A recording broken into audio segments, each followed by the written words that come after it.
یہ تو ہمارا تاریخ ہے. آپ نون لیگ سے پوچھے, آپ پی ٹی آئی سے پوچھے, آپ ان سے تو نہ پوچھے, آپ یہاں کے پولیس آفیسر سے پوچھے, آپ یہاں کے پروفیسر سے, یہاں پیچھے آپ کا کالج ہے, ادھر سے پروفیسر سے پوچھے, ٹیچر سے پوچھے, ڈاکٹر سے پوچھے, نرسز سے پوچھے.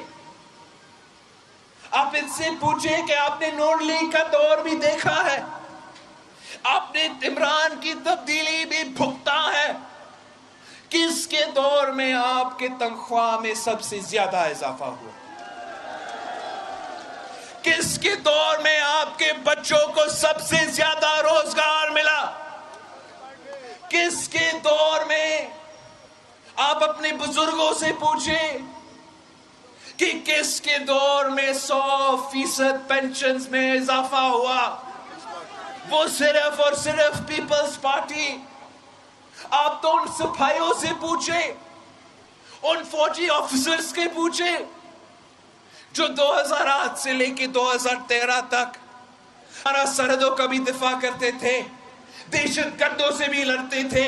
آپ ان سے پوچھیں کیا عامر مشرف نے آپ کے تنخواہ میں اضافہ کیا؟ کیا میاں صاحب نے آپ کے تنخواہ میں اضافہ کیا؟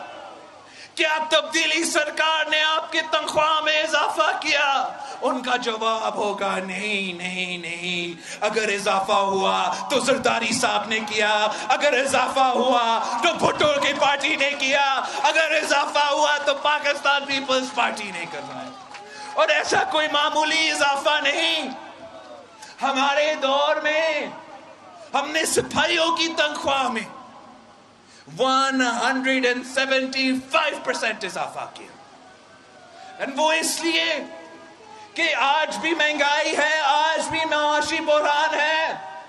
تو تب بھی مہنگائی تھا, تب بھی معاشی بحران تھا, مگر پاکستان پیپلز پارٹی عوامی جماعت ہے. پاکستان پیپلز پارٹی عوام کو لاوارث نہیں چھوڑ سکتے ہیں. اس مشکل معاشی حالات میں پورا کا پورا پاکستان کی معیشت, پاکستان کی ریاست ان بزرگ پینشنر کے ساتھ کھڑا تھا, ان تنخواہ دار طبقہ کے ساتھ کھڑا تھا. اور انشاءاللہ تعالی آپ حکومت بنائے, 25 جولائی کو فیصل راٹور صاحب کو بھاری اکثریت سے منتخب کروائے.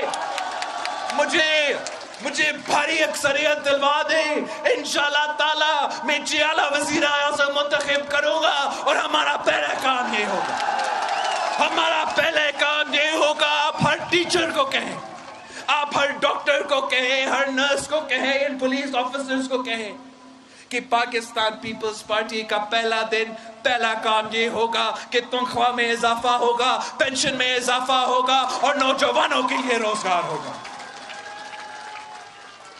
ہم سمجھتے ہیں کہ جب ہم غریب کے ساتھ دیتے ہیں, ہم عام آدمی کے ساتھ دیتے ہیں, آپ کے ہاتھ میں پیسہ دلواتے ہیں, آپ کے جیب میں پیسہ دلواتے ہیں, تو اس طریقے سے پورا کام, پورا معیشت اٹھ کھڑا ہو سکتا ہے. ہم نے یہ دیکھا جب پوری دنیا میں فائنینشل ریسیشن تھی, پوری دنیا میں فائنینشل ریسیشن تھی, ہم نے کوئی ٹیکس ایمنسٹی نہیں اناؤنس کیا, ہم نے کوئی کنسٹرکشن پیکیج نہیں اناؤنس کیا, ہم نے بڑے بڑے بزنسز کے لیے کوئی اعلانات نہیں کیے. ہم نے بے نظیر انکم سپورٹ پروگرام کا اعلان کیا. ہم نے بے نظیر انکم سپورٹ پروگرام کے تھرو یہ انشور کیا کہ تاریخ میں سب سے برا معاشی بحران ہو تو پاکستان کی ریاست کی طرف سے اس ملک کے غریب ترین عورتوں کے گھر میں پیسہ ہوگا. یہ صرف اور صرف پاکستان پیپلز پارٹی کر سکتی ہے. نقل کرنے کے لیے بھی عقل کی ضرورت ہوتا ہے. اور یہ جو آج کل احساس کہتے ہیں نا, ان کو کوئی احساس نہیں. ان کو یہ تو پتہ ہی نہیں ہے. میں ابھی بجٹ سیشن سے واپس آیا ہوں, اس پورا بجٹ بک کو پڑھا ہوں, اس میں کہیں احساس کا ذکر ہی نہیں ہے. اگر ذکر ہے تو بے نظیر انکم سپورٹ پروگرام کی ذکر ہے. آپ نام جو بھی رکھے, آپ نام جو بھی رکھیں اس ملک کی غریب ترین عورتیں جانتے ہیں کہ یہ شہید بی بی کا منصوبہ ہے، یہ بے نظیر انکم سپورٹ پروگرام کی منصوبہ ہے۔ یہ تو عجیب وزیر اعظم ہے، ہر کسی کا منصوبہ پہ اپنا نام لگا کے اپنانا چاہ رہا ہے۔ یہ تو بے نظیر انکم سپورٹ پروگرام کے ساتھ بھی یہی کر رہا ہے۔ آپ ذرا سوچیں، لیکن یہ وہ بے نظیر انکم سپورٹ پروگرام نے پہلے بھی دوسروں نے کوشش کی، اب یہ بھی کر رہا ہے، بٹ یہ تو پہلا وزیر اعظم ہوگا، یہ پہلا وزیر اعظم ہوگا جو نہ صرف ہمارے منصوبے پہ اپنا تختیہ لگاتے ہیں مگر ہمارا فارن پالیسی کے منصوبے بھی، پاکستان پیپلز پارٹی کے دور کی جو فارن پالیسی کے کامیابیاں ہیں ان کو بھی چوری کرنے کی کوشش کر رہے ہیں۔ آپ آج کل یہ شور آپ سن رہے ہوں گے کہ بیسز نہیں دیں گے، یو ایس کو بیس نہیں دے گا، امریکہ کو کوئی بیس نہیں ملے گا، وزیر اعظم نے بڑا سٹینڈ لے لیا، وہ امریکہ کو بیسز نہیں دلوائے گا۔ میں آپ کو سچ بتاؤں، کسی نے اس سے پوچھا بھی نہیں ہے، کسی نے اس کو فون کال تک نہیں کروایا ہے ابھی تک، کسی نے اس سے بیس مانگا بھی نہیں ہے، یہ مفت میں کہہ رہا ہے میں نہیں دوں گا، میں نہیں دوں گا۔ میں ایک اور آپ کو سچ بتاؤں کہ جس صدر کے لیے، جس مشرف کے لیے یہ صاحب پولنگ ایجنٹ تھا نا، اسی مشرف نے ان کو بیسز دلوائے تھے، اور آپ کو پتا ہے کہ ان بیسز کو بند کس نے کروائے تھے؟ امریکہ کے بیسز کو پاکستان میں بند کس نے کروائے تھے؟ اور اگر آج تک بند ہے تو کس کی وجہ سے بند ہے؟ وہ پاکستان پیپلز پارٹی کی وجہ سے۔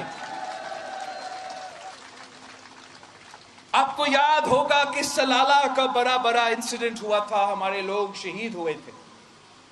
اس وقت پاکستان کا جمہوری پارلیمان نے سٹینڈ لیا تھا کہ ہم آپ کے بیسز بھی بند کریں گے، ہم نیٹو کو سپلائی لائنز بھی بند کریں گے جب تک آپ معافی نہ مانگے، آپ غلطی نہ مانگے۔ اور یہ ہمت، یہ طاقت صرف اور صرف عوامی جمہوری پارلیمان میں ہوتی ہے۔ اس قسم کی کٹ پتلی حکومت میں نہ وہ ہمت ہے، نہ وہ طاقت ہے کہ وہ اتنے بڑے کام کروا سکے۔ اور پاکستان پیپلز پارٹی کے دور میں ہم نے نہ صرف یہ مطالبہ کیا تھا، ہم نے تاریخ میں پہلی بار، ایک طرف امریکہ کا سپر پاور ہے جو آج تک اس وقت تک ایک دفعہ بھی ایک غلطی نہیں مانگا، کسی دوسرا ملک سے معافی نہیں مانگا، مگر پاکستان کی پارلیمان سے، پاکستان کے منتخب نمائندوں سے، پاکستان کی جمہوریت میں ہم نے امریکہ کا سپر پاور سے غلطی بھی منوایا، معافی بھی انہوں نے مانگا، اور وہ صرف اور صرف آپ کی وجہ سے۔ آج تک وہ 2012 کا ریزولوشن ہے جہاں سے ہم نے ان کا بیسز بند کروائے تھے، اور عمران خان صاحب آج اس کا فائدہ اٹھانے کی کوشش کر رہا ہے۔ حقیقت یہ ہے کہ پاکستان پیپلز پارٹی وہ واحد جماعت ہے کہ اگر ہم نے بھارت کے آنکھوں میں آنکھیں ڈال کر جواب دینا ہے، اگر ہم نے چائنا کے ساتھ مل کے چلنا ہے، اگر ہم نے امریکہ کے آنکھوں میں آنکھیں ڈال کر جواب دینا ہے، تو ایک ہی جماعت ہے جس کا ماضی یہ بتاتی ہے کہ آپ کے حقوق پہ سودا نہیں کرے گی، کسی کے سامنے جھکے گی نہیں، اور وہ صرف اور صرف قائد عوام کا پاکستان پیپلز پارٹی ہے، شہید محترمہ بے نظیر بھٹو کی پاکستان پیپلز پارٹی ہے۔